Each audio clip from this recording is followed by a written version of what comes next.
Surpris, il calme tout le monde avec cette star du Real Madrid. Mercato, incroyable, comme un air de déjà vu au Real Madrid avec Mbappé. Mercato XXL, le LOSC fixe le prix de Lenny Yoro. Bombe, Real Madrid en quête d'un rock défensif, la porte dans le viseur. Adios Mbappé, le Real connaît le prix d'Alvarez. Avant de commencer, si c'est la première fois que tu passes ici, je t'invite donc à t'abonner, c'est gratuit, ça prend 2 secondes et ça fait plaisir. Merci beaucoup à toi. Débarqué au Real Madrid en provenance du Borussia Dortmund cet été, Jude Bellingham, meilleur marqueur du championnat espagnol, n'a pas mis beaucoup de temps à conquérir le cœur des supporters madrilènes. Alors que nombre d'observateurs le voient remporter le Ballon d'Or dans un avenir proche, Michael Owen a tenu à tempérer les ardeurs autour du phénomène anglais. Il est arrivé en grande pompe du côté du Real Madrid cet été. Débarqué à la Maison Blanche en provenance de Dortmund contre un chèque de 103 millions d'euros, Jude Bellingham a rapidement fait taire les doutes. Auteur de 17 buts en 21 matchs cette saison, le milieu de terrain anglais suscite l'engouement le plus total. À tel point que nombre d'observateurs le voient remporter le Ballon d'Or dans un futur proche. Si son talent n'est pas remis en question, Michael Owen a tenu à calmer les ardeurs autour de la star du Real Madrid, indiquant qu'elle a encore beaucoup de chemin à parcourir avant de rentrer dans l'histoire du football anglais. Jude Bellingham ne serait pas automatiquement meilleur que Gerrard, Lampard et Scholes s'il remporte la Liga, la Ligue des Champions et l'Euro 2024 dès l'année prochaine. Mais il gagnerait le Ballon d'Or. Ces joueurs l'ont fait pendant des années, et ils n'ont jamais baissé de niveau. Ils ont gagné de nombreux titres et ont également remporté la Ligue des Champions, a-t-il lâché dans un entretien accordé à Boyle Sport. Nous ne pouvons pas encore dire qu'il est plus décoré que ces joueurs. Le Ballon d'Or 2001 a ensuite enchaîné, Jude est extraordinaire et il n'y a pas de plus grand admirateur que moi, mais nous ne pouvons pas encore dire qu'il est plus décoré que ces joueurs. Il doit le faire pendant 5, 6 ou 7 ans pour être au même niveau qu'eux. Passé par le Real Madrid entre 1997 et 2005, Fernando Morientes en a vu circuler des joueurs à Madrid et était au cœur des rumeurs de transfert au sein du vestiaire. En prenant l'exemple Christian Carambeu, Morientes a évoqué le feuilleton Kylian Mbappé. Kylian Mbappé est en fin de contrat au PSG le 30 juin prochain. Et comme le 10sport.com vous l'a dévoilé le 2 octobre dernier, il ne faut pas s'attendre à ce qu'une décision soit prise prochainement dans le feuilleton Kylian Mbappé. Bien au contraire, de quoi donner de la matière à la presse étrangère qui s'emballe dernièrement sur son arrivée à Manchester United, à Liverpool et bien évidemment, au Real Madrid. S'il n'y a pas un joueur que vous devez déloger, il y a toujours des noms.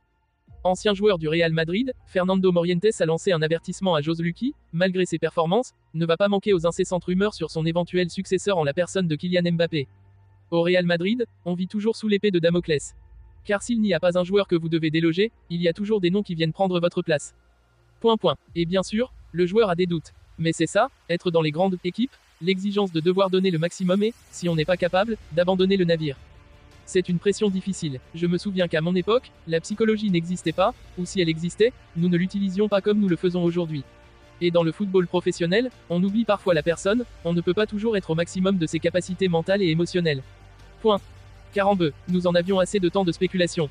Pour AS, Fernando Morientes a même fait un parallèle avec son époque en prenant l'exemple de Christian Carambeu qui ne cessait de faire parler dans la presse, mais aussi dans le vestiaire du Real Madrid.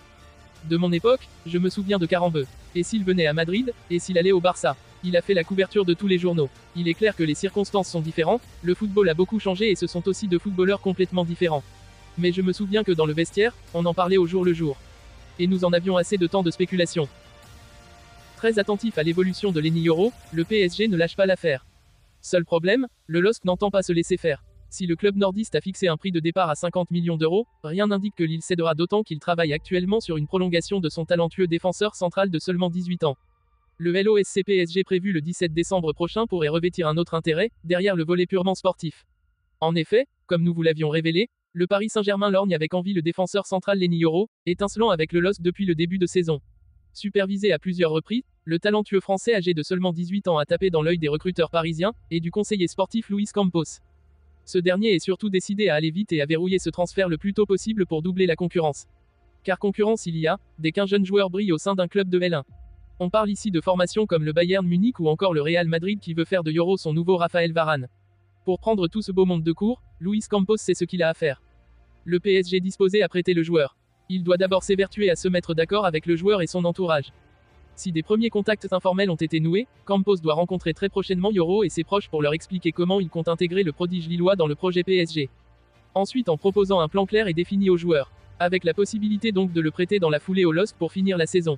Attaché au Dog qu'il a rejoint en 2017, mais natif de la région parisienne, Yoro aurait ainsi l'opportunité d'accumuler du temps de jeu, lui qui est déjà le joueur de 18 ans ou moins le plus utilisé au sein des 5 grands championnats européens. Enfin, il faudra s'entendre avec le LOSC sur les conditions du transfert du joueur. Selon nos informations, le LOSC ne compte pas ouvrir les discussions à moins de 50 millions d'euros. Un tarif élevé, mais que le PSG serait prêt à mettre tant il est convaincu par le fait que l'international U21 tricolore représente l'avenir du football français et même mondial à son poste. Il faut dire que chacune de ces sorties suscite la curiosité des scouts, et de plus en plus de clubs se penchent sur son cas. D'autant qu'il présente des statistiques individuelles remarquables, en étant parmi les défenseurs en Europe qui gagnent le plus de duels aériens, devant Van Dijk par exemple, comme nous le rapporte Datasco. Les dirigeants du Real Madrid auraient coché le nom d'Aymeric Laporte pour renforcer leurs défenseurs. En vue du mercato d'hiver, la formation du Real Madrid serait à la recherche d'un défenseur central. Depuis plusieurs jours, les dirigeants madrilènes multiplient les pistes pour trouver leur bonheur. Selon les informations relayées par OK Fichares, le nom d'Aymeric Laporte serait à l'étude. Recruté cet été pour 27 millions d'euros en provenance de Manchester City, le joueur de 29 ans dispose d'un contrat jusqu'en juin 2026 avec Al Nassr. L'international espagnol, 26 sélections, un but, c'est rapidement avec le club saoudien où il enchaîne les rencontres, 12 matchs de championnat, un but. Les merengues s'envisageraient de faire une offre sous forme de prêt d'une durée de 6 mois.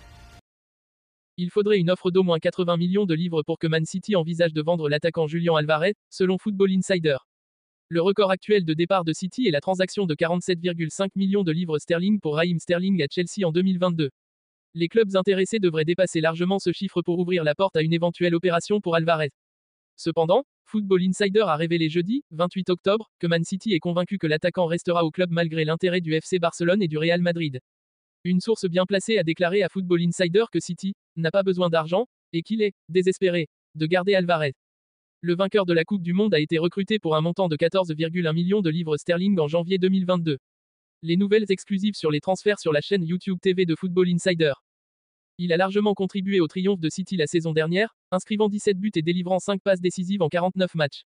L'exploit le plus impressionnant de sa carrière jusqu'à présent a été de marquer 4 buts lors de la phase finale de la Coupe du Monde qui a vu l'Argentine remporter le trophée l'hiver dernier. Alvarez a franchi un nouveau palier depuis le début de la saison, en jouant au poste de deuxième attaquant aux côtés de Erling Haaland, l'homme fort de l'équipe. Il a signé un nouveau contrat de 5 ans au début de l'année, alors que les spéculations continuent de le lier à des clubs comme le Real Madrid et le FC Barcelone. Les dirigeants de Man City estiment qu'en dépit de son excellente forme récente, Alvarez peut encore s'améliorer dans les saisons à venir.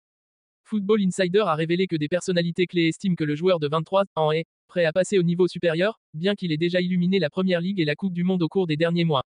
Dans le même temps, Manitoba City étudie la possibilité de recruter une star mondiale potentielle. Et selon Marca, Julian Alvarez serait très intéressé à l'idée de rejoindre l'Espagne et plus précisément le Real de Madrid pour être un numéro 1 dans son équipe. Bloqué par la concurrence de Erling Haaland à City, Alvarez serait très chaud pour rejoindre le Real de Madrid. Une offre à la hauteur de 80 millions d'euros de la part du Real est attendue.